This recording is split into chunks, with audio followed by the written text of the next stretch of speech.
To secure your account using an Authenticator app, first go to the Researcher dashboard and click Settings. Then navigate to Account Settings Security and enable the Authenticator app option. There are 2 steps involved. Open a Two-Factor Authentication app and scan the QR code or manually enter the provided code. Enter the verification code generated by the app. To do this, first download an Authenticator app on your mobile phone. Then sign into the app using the same email account associated with your Researcher account. After that, scan the QR code using your mobile device. The Authenticator app will generate a verification code.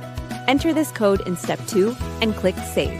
Once completed, Two-Factor Authentication, 2FA, will be successfully enabled on your account. To verify that it is working correctly, log out and log back in. Enter your register email address and password as usual.